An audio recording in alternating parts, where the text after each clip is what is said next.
Steve, how are you? Wonderful. It's a Good. podcast. Great. This is the Stuff Summer Says podcast with Steve. Steve. Steve, we begin on a somber note, but I think our conversation with Mike Poorman will be one that maybe uplifts you and make you laugh a little bit. Um, Penn State lost a true Penn Stater, Lou Prato, last week. And it would not be right for us to have a sports media podcast about Penn State and not discuss it. And really, there's no one better than probably Mike Poorman to discuss Lou. So Mike spent some time with us this evening and shared some memories, laughs, good stories, and really, I think summed up the essence of Lou. Is how he put it. I'm very grateful for that. So go ahead and take a listen to that. We've got some other stuff to discuss on the other side of the interview, but I think we're also going to spend some time talking about Lou here. So, yeah, go ahead and take a listen to Mike. Steve, I reached out to you when we heard the news about Lou, and I asked who should we have on, and this name came up immediately. And retrospect, it should have been the first name on the top of my head. No one, I think, knew Lou better, spent more Penn State football games with Lou than our guest today, Mike Poorman. Mike, how are you doing? I'm good. I'm good. It's been a couple days. But yeah, thanks for having me. I think we all have great affection for Lou in many different ways and vice versa too. I'm going to throw out a statement because I think I was thinking about this because I didn't know Lou the way either of you gentlemen got to know him, and certainly you, Mike. But I want to see if you agree with it. There's even if you didn't know Lou by name or through conversation with Lou, I feel like every Penn Stater knew Lou. Do you agree with that? Yeah, I like that. Okay. I don't think the last 5 days, I don't think I've heard it phrased that way. That's yes. I think, Yes, that's good. and I think what came to mind was just going back and looking at some of the stuff I own with his name on it, or the little touches that he has. I guess let's start there. But for you, who was Lou Prato to Mike Poorman? That's wow. Lou was a really good friend. Uh and I didn't see him as an icon, as a legendary figure. Lou was a guy with flaws. Lou was my neighbor. Lou was my foil. We went through 6 months where we didn't talk to each other, which shows it's a really good friendship, right? When you go through that shit and then you circle back. I'm sure I bitched about that to Steve Samsel a couple times too. Um, uh, Lou, I said this. There was a little wake for him at Champs yesterday afternoon with Pete Guys and Jeff Nelson and Tom Bradley showed up and Ryan Jones. And Lou was kind to everybody. And I couldn't write a story about Lou. It's just been too hard. So I give a bunch of quotes, just Jeff Rush from thestatecollege.com.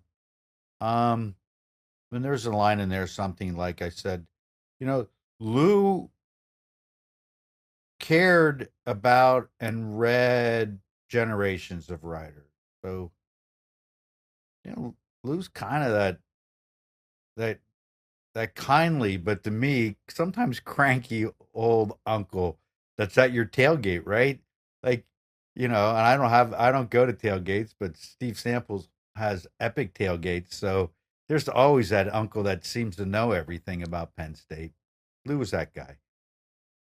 I think what stood out to me is besides just the impact that he had on the historical thing is hearing from a lot of the beat writers over the last few days, really, of what he meant to the Penn State beat.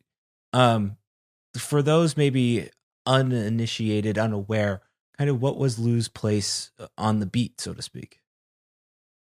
Wow, that's a good question. Lou was cheerleader, trusted source, um, avid reader, um, And there was that consistency. Penn State's going through a lot and whatever, but Lou was always in the back on Tuesday pressers, now Monday pressers, and not the last year or two. He was on Zoom, but he was a constant presence. He moved back in '96, and almost immediately he was that guy at the back of the press conference, sitting with Fran for so many years, and then sitting with Jones, and then he would sit with Steve Krasik sometimes too, which I thought was cool. Has there been a person who's not an athlete, a Penn State athlete or a Penn State administrator, who's had, I don't know that he's had an imprint on the athletic program, but he's certainly, he didn't even chronicle as much because he wasn't writing as much as other people, but he influenced things in some ways, or at least his perspective got out there. Is there anybody else that had got out there as much as him that realistically never stepped on a field of court? Anything along those lines? Well, you said administrator, Steve, so I guess you can't count Fran, but for me, it's hard to these days not intertwine the two of them in that way. But go back to Darian's question is a little bit an answer to yours is no, everybody. And, the collegiate kids now and, guys like Wogey and Neil Riddell and Bauer and Mark Brennan, they felt really good going back to him. Like when Lou said it, it was true. It's like when Fran was alive, it was so easy for me. I'd send an email or go to lunch with both of them and go, okay, well, what really happened? And I would trust them. And so in that sense, no. And there's in that sense, to answer your question, Steve, there's no one who's going to fill his shoes. So I guess there's not.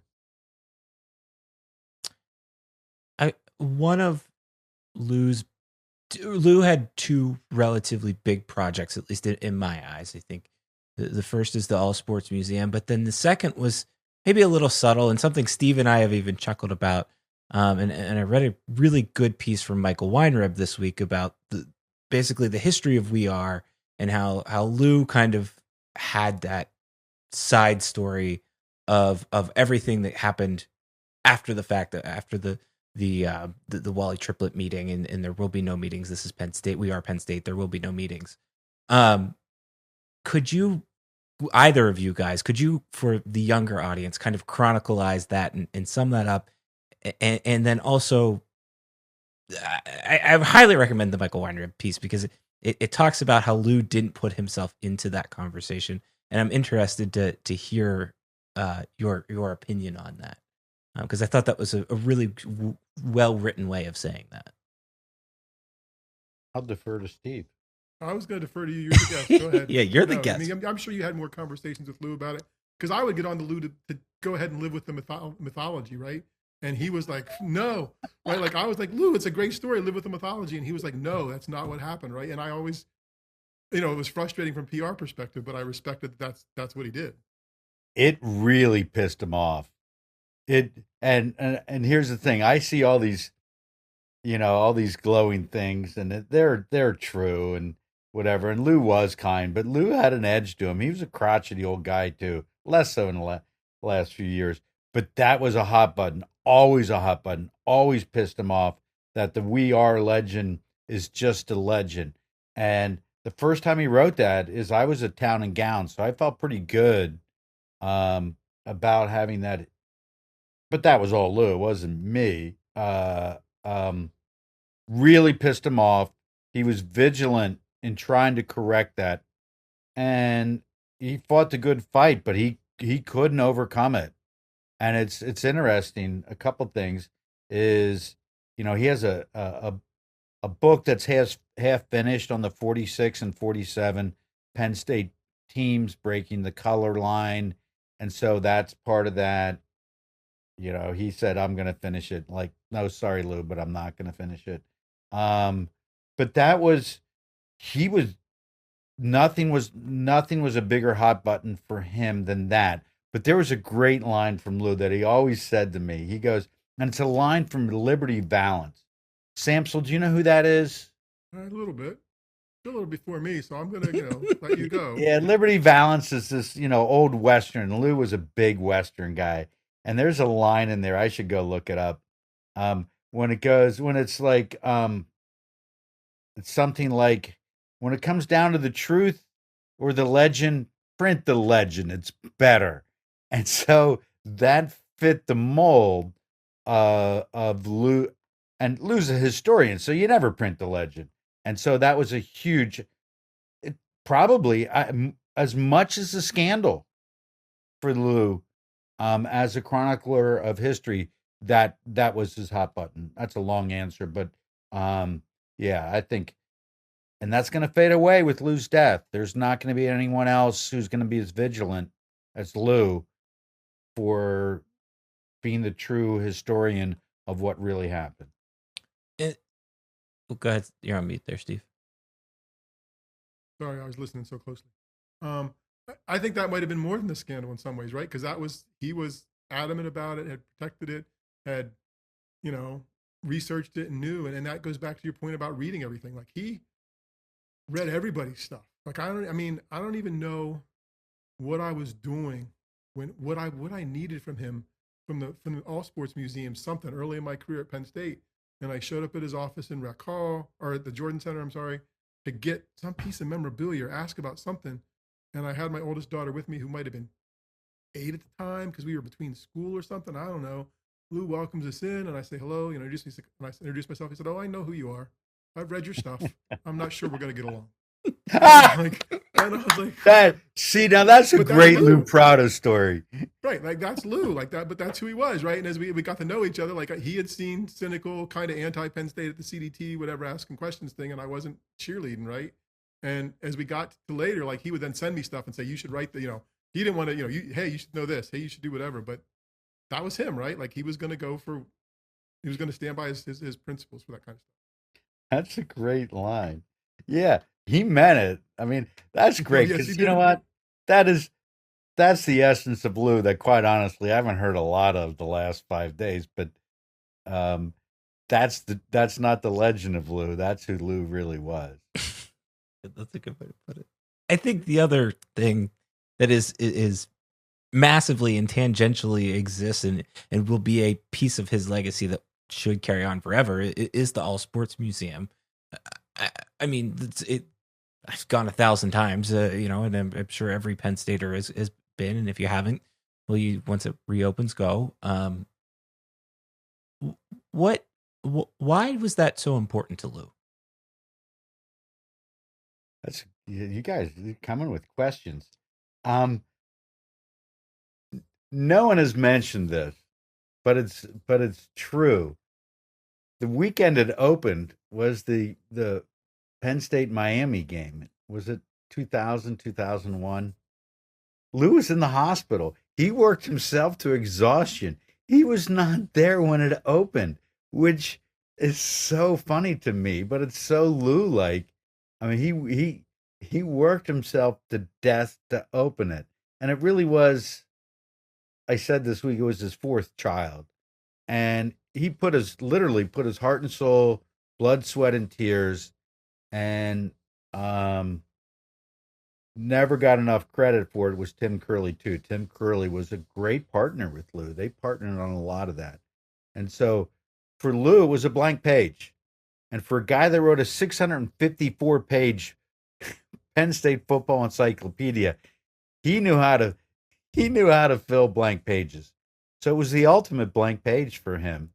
And he had made the pivot for his life with the encyclopedia and returning to State College, that lots of people read books, but the museum you go see and experience. And and then I was on the museum board for a number of years, and Lou, as emeritus, would come to all the meetings, and he treaded a thin line there, but he continued to have a strong line even after he retired from the museum in 2005.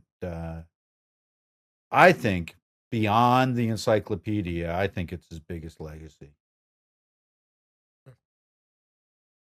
So I'm curious. I'm not going to ask how it started, but I want to know how it ended. Who extended the olive branch at the end of the 6-month quiet period?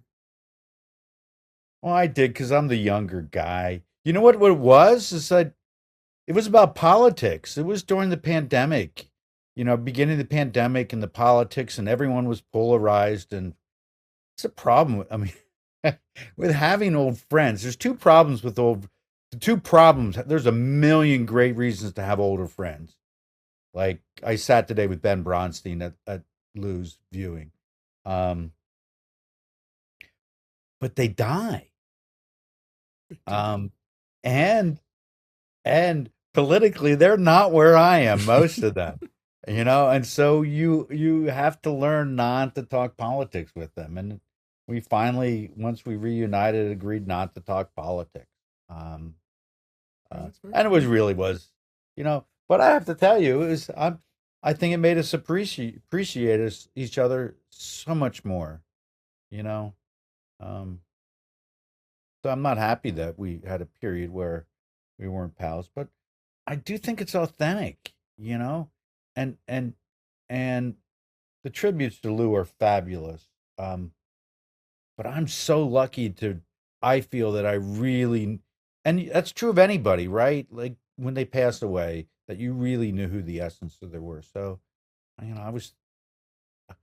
this isn't the question, and then I'll stop meandering. But I've thought so much about this past week. It's like, man, I really got to know Fran Fisher and Lou Prato. Like, it's one of the. At the time, I thought it was great, but now it's one of the joys of my life to be able to know both guys and know them together, especially as someone. Probably not you as much, Darian, but Samsel. I love this about you, Steve, is that we're hard on the one we love, Penn State. And so were those guys. And so I enjoyed that about them too. Yeah, I mean, Lou didn't hold back. That was the thing, right? Like to get to know the essence of Lou, it didn't take you long as you hung out with him, right? Because he was going to tell you what you thought. And I think appreciated not having a wilting flower on the other side of a discussion with him, right? Like, he would, I don't know if they'd hear you out, but he'd hear that you were had something to say. And I think he appreciated that too. So. Yeah, and you want that from a historian, right? Yep.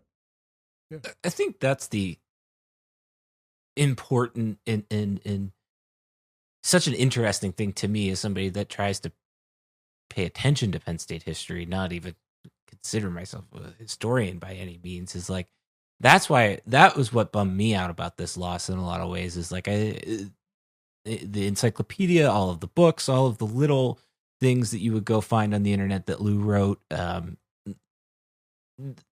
worry about that. Like, I think that's the biggest part of the loss for me. And like I said, I didn't get to know Lou, but I do want to say thank you to Mike for not only joining us tonight, but for getting us, me and Lou in contact, because it was cool to chat with him really late last football season. I really appreciated that. So I wanted, while Mike is here and everybody's listening, I wanted to say thank you for that. Well, you're welcome. That's really on brand for Lou. A journalist is on my thesis away from getting a master's in the history and philosophy of sport from Penn State. So if I ever get a master's, I will be a certified academic historian. And I was taught, Penn State's great at that. Mark Dyerson, John Lucas, it's a long string. That you can't write history, until it's at least 10 years out. Then it's journalism. And so I learned that as a historian in training. So Lou was a journalist and a historian. And I think both of those are important in telling the true story, no matter where it leads. That's good. All right, Mike. Well, thank you for joining us. We really appreciate it. I think this was a great conversation to sum up who Lou was and all the good stories that we knew you would have. So thanks for being here. Thanks for asking, Steve. I'm glad you gave me the bug to contact Mike, because I think that was the conversation I wanted and expected, and I think a lot of Penn Staters maybe needed in a lot of ways right now. Yeah, Mike has done does such a wonderful job of connecting with people, right? Like whether it's the alumni and his job in the Bellsero College or people like that around Penn Staters, right? And he had a routine where he was going to lunch once a month with a certain group of people and whatever else. And Lou was part of that routine as his health allowed and things. So, and again, they were neighbors when Mike's kids were young. Nobody knew Lou as well that was covering Penn State football or around the athletic department as Mike did. So I'm glad he made time to share some memories. I think, to me, I think I said, like I said there, the encyclopedia is one, the history, the true history of We Are, if you will, and then the All Sports Museum. Those are kind of going to be the three lasting impacts, if you will, of Penn State or of Lou on Penn State. I think there's a list of people in my head that fit ultimate Penn Staters, and I certainly have Lou up there very highly, even before I got to even know him or really have a conversation with him. I don't even want to say I got to know him because I don't know that that's accurate. But it was when Mike introduced us, I was a little starstruck because I was getting to talk to Lou, and it's funny because like you guys all knew him very well and know that he would have probably got a laugh out of that. He was a stalwart of Penn State history, I think is the best way to say that. Yeah, I mean, literally wrote the book and built a museum. I mean, he cared so much about that museum in terms of finding all the right pieces of memorabilia for all the sports. It wasn't just football. It was, hey, did you know this? And this little piece, he was passionate about it. And when you get to be around someone who lives out their passion, it's kind of fun to be around. It makes you feel better. And Lou was one of those people. I think the All Sports Museum, I know it's close to the heart because of the subject, but it really is so well done. And I think you can kind of see that passion and the passion that not just Lou, but collectively everybody involved in that had for the museum. No, I thought that I really appreciated Mike coming on. I know that was a quick turnaround and feelings are fresh, but I thought that was a great conversation from him. Yes, sir. Thanks, Mike, very much. I think, one of the things that I had said to Lou is anytime we put something on the blog of a little bit of a historical value, I think of him. And interestingly, it was within a couple of days of Lou's passing, we kind of announced this Hall of Fame thing. And for me, I made a nomination for Lou already, but we are going to try to start a Penn State Sports Hall of Fame. We're going through a ballot process right now, or a nomination process right now. So there'll be a round of nominees. You can submit up to 10. We need you to come up with 3. If you can't think of 3 Penn Staters, you probably shouldn't be filling out the form, but I think you can think of 3 Penn Staters. And then, and you could fill that form out. You could put 1,000 people in there, and we have I think it was 250. It was it was a lot of names of individual names submitted so far. So I really appreciate that. And I think that's great. So we'll take those. Then I think I forget what the timeline is, but mid-March we will announce the ballot, so to speak, and then you can vote for up to, I believe I said 15 and no more than either 6 or 7. I don't have the number in front of me. Will be from the football team or football related. Doing that in part because there are other sports. There are 30 other sports at Penn State presently. There might have been, we'll call it 23. Back in the 80s or something like that. Got to be fair to the non-football. I know everybody thinks about football, but the Penn State's athletic department is pretty good. Did you have you submitted your nominations yet, Steve? Not yet. I'm probably this week yet. No, and I think if you look at the cross section of the athletic department, right, and the history of the athletic program, there's much more there than football. And I think it's going to be a fun exercise. I'll be excited to see what the nominations look like. Who ends up making the ballot in terms of those, right? And what people vote for. It's a cool process. It's easy to say about something we came up with, but I think it's going to be fun for people. I hope if you filled out one, you tell a friend or whatever else. I think it'll be interesting to see where fans are with their Penn State football knowledge, what they value, what kind of things come out of it. And I don't know, I'm just excited to see what people think. I will say, I'm annoyed that I'm the one we're the one doing this, and I'm the one that has the back end access to see what people have submitted, because there's been a lot of names that I pulled off already. I'm like, duh, should have included that person on my Not that I can't Yeah, nominate. but you only them had again. 10, right? Right. But like, it's like, oh, like that person, of course. Like, oh, well, how can I not include them? I don't want to say any of the names because we're gonna do this as democratically and fairly as possible. I don't want to influence any votes out there. We did set up some parameters, so you have to have graduated. You have to be 4 seasons, 4 academic years, basically removed from playing the sport. So that's roughly anybody up to the 2020. Well, I guess 2021. Like graduated to spring 2021, or stopped playing spring 2021, and then we are allowing former coaches, nobody present. I don't know that there's going to be, for the Hall of Fame coaches around Penn State, that much of a waiting period, particularly one that's coaching wrestling right now. I think he'll get in the second he retires. Exactly. Well, yeah. So, but I think, look, like I don't know what we're really trying to do here, other than the fact that we'll have a home for this on the website. This will be I'd said calling it a project isn't the right term because it's going to be longer than a project. And so this will live on the website.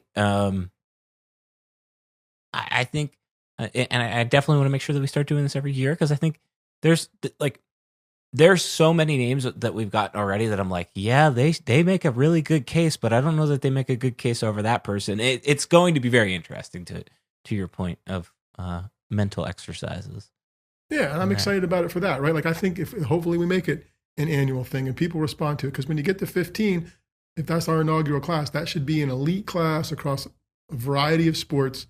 And there'll be some names there that when people see them, and they're like, oh yeah, I didn't think about them. Like, definitely. Like, when you think about where they fit and how a sport fits at Penn State. So I think that's always a good conversation to have.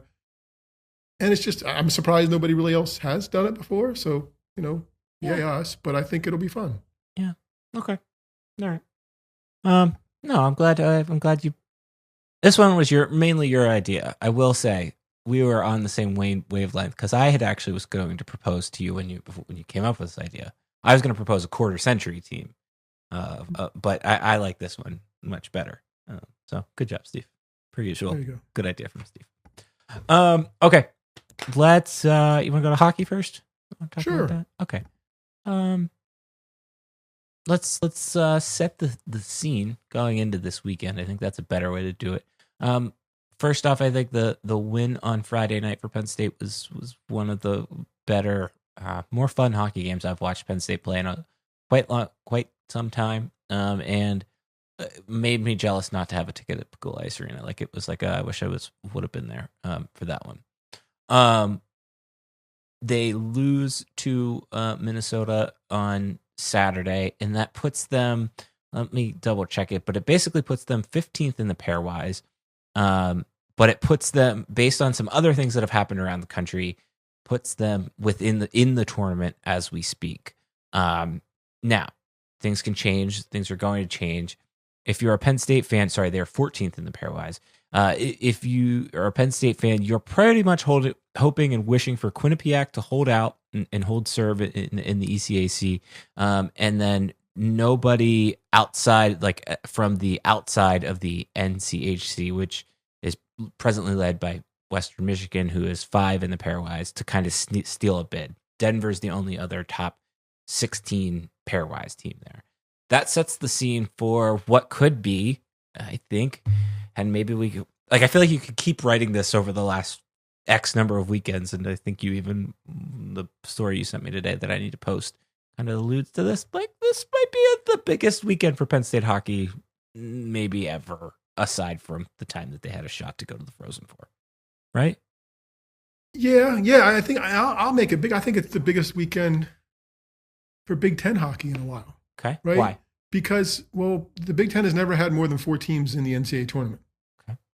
This year, if Penn State makes it, unless they knock out Michigan, which is ahead of them, right? I mean, it feels like this is either a play-in spot for that 4th spot, or all 5 of them make it if Penn State can somehow win. Because I think they do need to win this weekend. I mean, I think they need to win one game. I haven't played around with the calculators or anything like that. I think they need to win one game for sure to feel safe, particularly dependent on what Arizona State does, because they're kind of the other equation into this, if you will.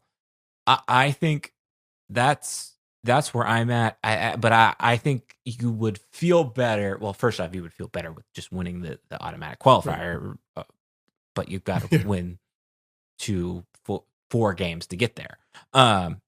So I think if you're somebody that wants to see Penn State get to Allentown and then maybe beyond that, you're rooting for them to win at least twice this weekend and move on. Right. And then I don't think, depending on who they play, I don't know that it would matter terribly. They'll probably play, if everybody kind of holds serve, then they would play Michigan State, who I don't know that they're going to get dinged that much in the pairwise if they lose to Michigan State. Whereas, Penn State's playing really only 2 teams ahead of them in Michigan this week.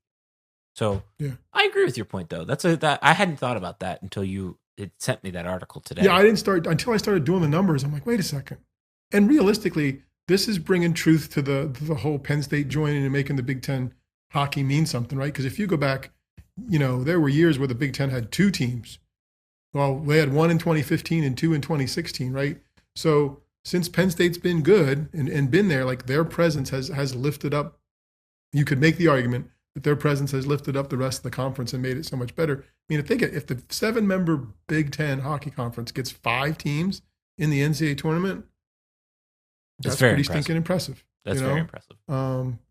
So, and Penn State's run, I mean, it's just been, we've talked. I mean, just at the end of December, I thought there was a good chance the program was going to make some changes, more so than they were going to be like knocking on the door and making the tournament. I mean, I think that's the thing that is so impressive about this. And I would have, I don't think I've ever seen it click for a Penn State team the way we've seen it click quite literally. And I'm not exaggerating when I say this, since 2016 and the way it clicked for Penn State football after that Minnesota, or from that Minnesota game on.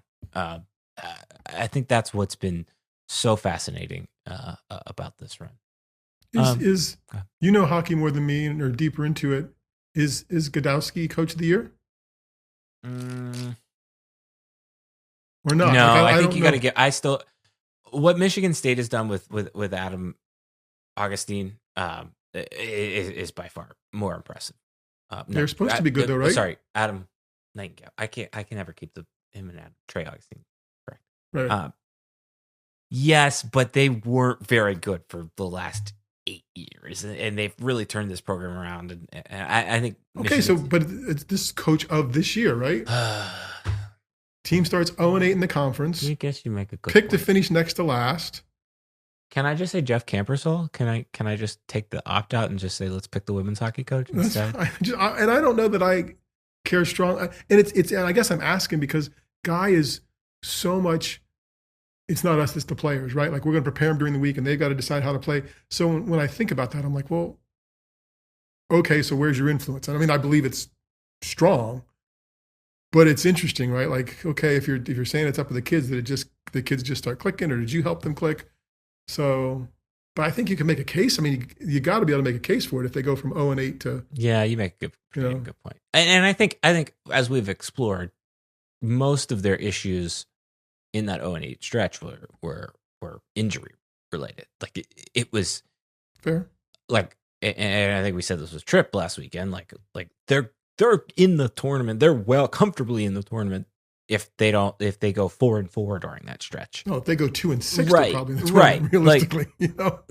After what they've done now, anyway. Yeah, at least after what they've done now. So I think that's changed things for sure. So yeah, you make a good point. Okay, well, I guess I'm sure we'll find that out relatively soon.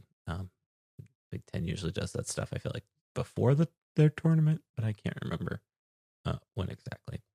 I want to stay on hockey for a hot second. I want to talk about the thing I wrote about it, if that's okay. Okay, perfect. He's nodding his head. Yes, go ahead. The 3-hour commercial I watched for Ohio State athletics, furnished by the NHL this weekend. That is, I don't know who I'm arguing with, and this is kind of why the column got a little weird. But like that is exactly why they are renovating Beaver Stadium. Like Pat Kraft isn't going to say no to this. There's too much money on the line.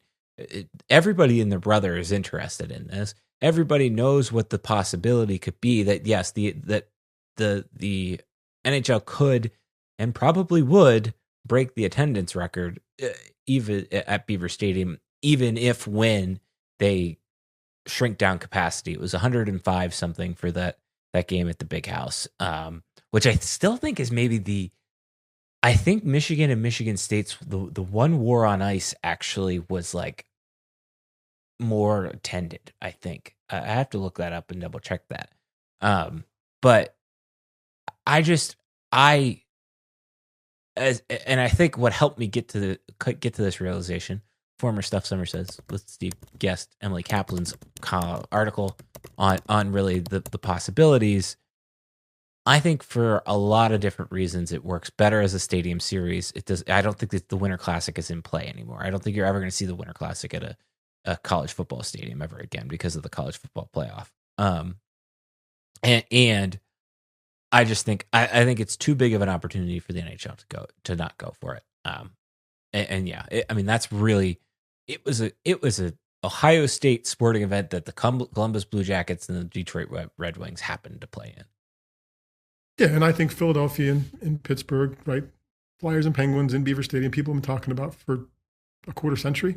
It feels like, and I mean, it just has. Too bad we had this story. Don't have the story to tell us when the conversations first started.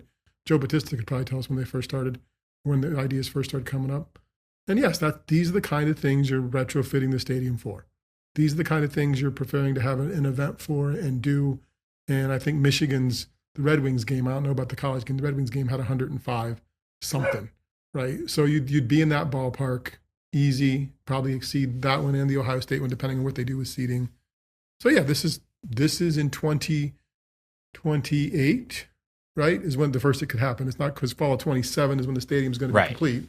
So it'll be early 2028 that it could happen, but never too early to start planning. No, I think that's where I'm at with it. I will say it was as a Lightning fan, it's taken.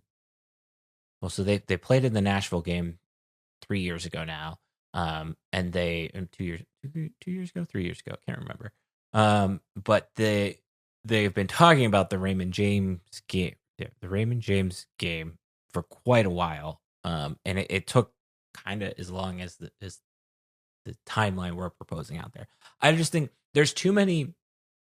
The NHL, back when this was a first conversation, back when we were talking about doing this, let's go back to 2012 even, when there was a pretty substantial rumor back like 2012, 2013-ish, right around the time that the program was, the men's and women's programs were being born, at least at the Division I level, that this was going to happen. I think the NHL didn't have its roadmap. It hasn't done this. I think it's 46 or 47 times now. And I think they had a game over here in Annapolis, which is not easy. Like, that stadium is not easy to get in and out of. Plus, you've got DC traffic on top of that. The one at Air Force went horrendously bad. It was a disaster in terms of people getting in and out. But I think they've figured that out. The activations for the corporate sponsors and things like that, for when we went to the stadium series in Nashville, they just used one of the parking lots, and I'm sure that they could do something similar to what they do with the street kind of there before a Penn State football game. But then, they've already done some of these smaller in the CFL stadiums up in Canada. So I think it can work. And it's something they wouldn't have done before, right? Yeah. They'd have done it, but they wouldn't have done it in Pennsylvania at this stadium. There'll be all kinds of ways to frame it. It'll be a great event when it happens. Yeah, see, that's right. We're telling you it's happening. We can't tell you when because we have no clue when.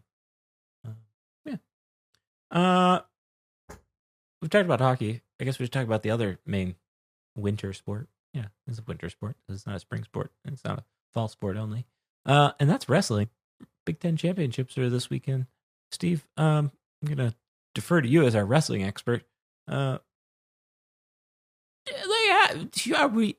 tuned in are we going to be?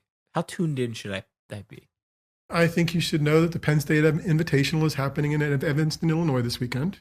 Wow. And that's what's going to happen. And right? that is why people don't like Penn State wrestling fans, Steve. but I'm not. Yeah, I still have season tickets. I don't know that I'm a fan. It's just they're just really good, right? Like, and that is why people will be rooting against them because from 141 on, for sure, every wrestler's in the top three. Several of them won, four of them won from 141 up. They're just really good. This is their next step on the way to a national, to competing for the national championship in Philadelphia in a few weeks.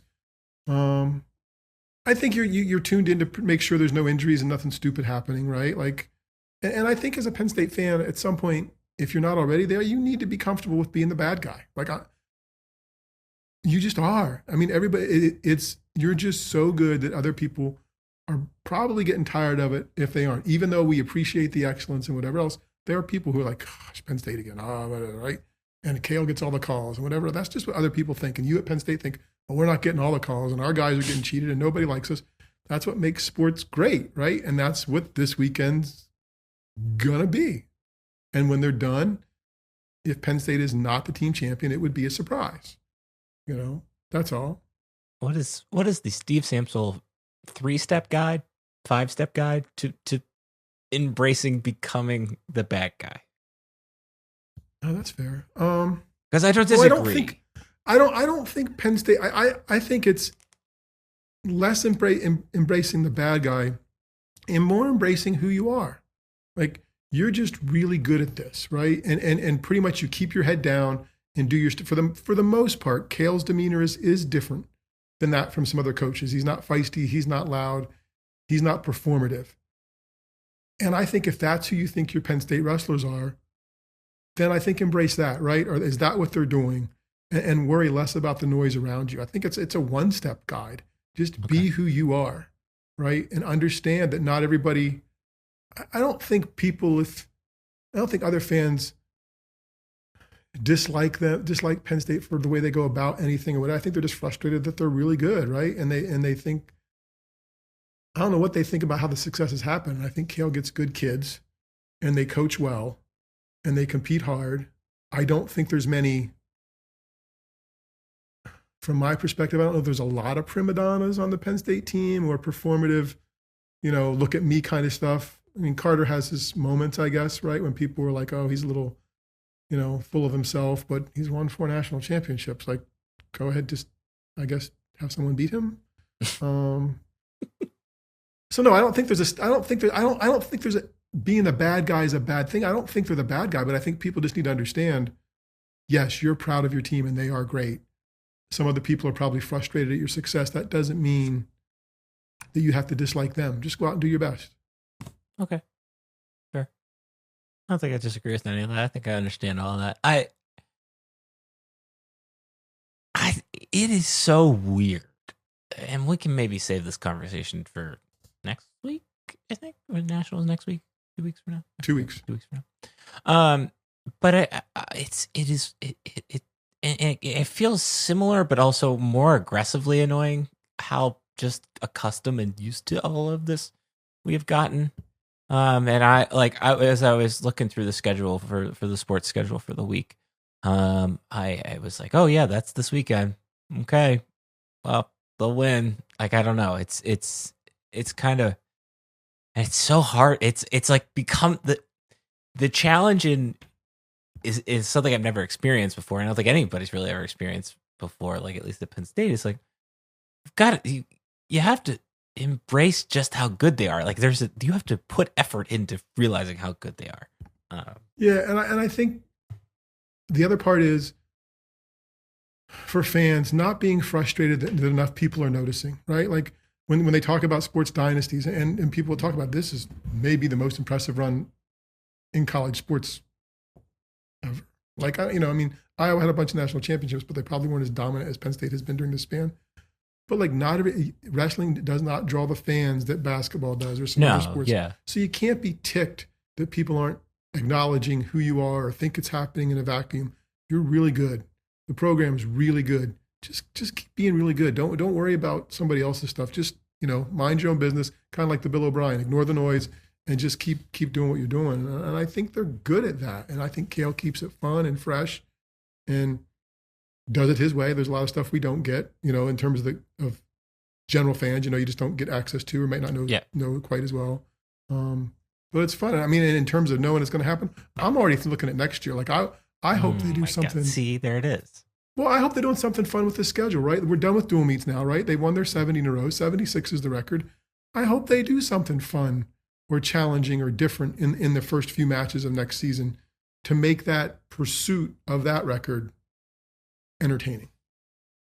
They wrestle on a hockey rink inside Beaver Stadium. That would be my... Yeah, or maybe just the opponents, right? I mean, it'd be interesting to see if they do non-con, whatever else, because that's the other stuff that people... I mean, I think everybody and their brother wants the David Taylor thing. But I kind of get the sense, like, I don't know. I feel like it's not going to happen, like, but it would be cool, yeah. Right. Like, I don't know. I think I wouldn't want to be a marketing person for Penn State wrestling because it is a little bit of a challenge in some ways because also at the same time the brand markets itself. And right, it exactly. Is what it is. All right. That's about it. This week's old guy, young guy. Are you ready? It's not stressful. You said you had it. When you say you have them right out of the box, I'm always concerned. Sorry. I will warn you when they're stressful at the top of the show. Okay. This one is not you stressful. get trigger warnings. This one is not stressful. I want to know. I was thinking about this weekend. I want to know because we have a whole literal cabinet of them. Is the Samsel family a candle family? Yeah, we have. Yeah. Or you have little ones or big ones? I have one on my desk right now. This is my favorite candle right here. This candle, if anybody can find it, it's the greatest candle in the world. It is a salted pretzel milkshake from Bath and Body Works, and it smells exactly like the way you think. I lit 4 of these and have at least one of the containers saved from the Lightning's back-to-back Stanley Cup playoff runs. Wait, you have a Lightning branded? No, salted? it's the good luck. Like this is the good luck charm of there's 2 in that room. There's 2 in our room. Yeah, there's a lot of candles in this house. Yeah, we have kitchen, bedroom, and we have lots of we have candles. What the thing we have really old guy is Susan collected for a while, and they're in storage containers now because they're not out as much, and with the grandkids they'll probably be out even less. Lamps, oil lamps, right? Like she has those. That's an old guy thing.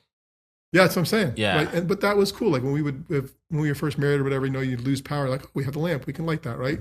And it was a connection to my one great aunt who collected them and kind of passed it down to Susan. But definitely candles, for sure. Okay. Now, are you burning them for light or are you burning them for smell? Okay. Yeah, okay. Yeah. But like if the power goes out, we're in good shape. Like I always, this is kind of wrestling tangential. Jim Martin, who's the orthopedic surgeon in town, sports guy. We were in their neighborhood visiting some neighbors, like, I don't know, 10 years ago, who they were their friends. And we drove into town and the power went out that night. I think we were watching a Steelers game or something. And we drove up and only 2 houses on the street had any kind of light in their house, whether it was candles or lamps. And it was our friends who were like pragmatic, smart, down to earth. And I look across the street and it's the Martins. And I'm like, okay, that's what I expect from the smart doctor guy, to like be able to have some lights on in his house when the power goes out. So yeah. Okay. It was my wrestling connection to the old guy, young guy. I was curious. Let's think about that one. I didn't know. How many different scents are among the candles you have? Every single one is different. So however many there are in the house right now. Okay.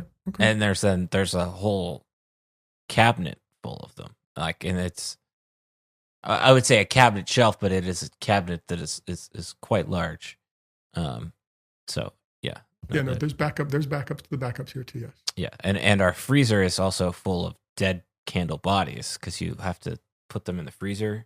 Yeah, you didn't know this. You put them in. No. What's this? You're supposed to put them in the freezer, and then you can scoop out the like last remaining bits of wax real easily. That way, you can recycle them. Okay. The other thing that I was recently reminded of is that you're supposed to trim the wick before you light it. I'm not a big believer in that. And I think it'll just burn down. Yeah, I don't understand why I have to do that. It's going to burn down to the height it's supposed to be. That's what I think is going to happen. That's about where I'm at with it. But apparently that's not what happens. No, that's can you ask the next time like where that knowledge is gained from, like when that class was that you missed? I have. There's a lot of those classes that I've wondered where I missed that. And I'm sure you've been married for 20 I'm some like, I didn't even know more there was a years than class. me. How do you know this, right? And I'm informed that how do you not know this? Yeah, exactly. And that's sorry, I don't have Google wired into my brain constantly. That's great. We love our wives very much. They're great. They're great. Hopefully they're not mad at us after listening to that segment. Okay, that's this week's show. Thanks to Mike for joining us. I thought that was a great conversation. Please go fill out our Sports Hall of Fame thing nominees. We'll plug that again next week, and then we'll start to unveil some peeps there. I'm really interested to see like who the top ones are, because there's a couple that have shown up already, and I'm like, oh, I didn't think that person would be the top, and of course that person is on the top, type thing. So I'm interested to see who the top 30 are. Appreciate that there. Other than that, we've got a website. The website is called stuffsummersays.com. On the website, there's a section called With Steve. We've got a podcast which you listen to, 5 stars, thumbs up, all of that. We've got emails. Mine's Darian at stuffsummersays.com. Steve's is Steve at stuffsummersays.com. All right, and you can find me on the internet at Stuff Summer Says. You can find Steve at Steve Sampsell. See ya.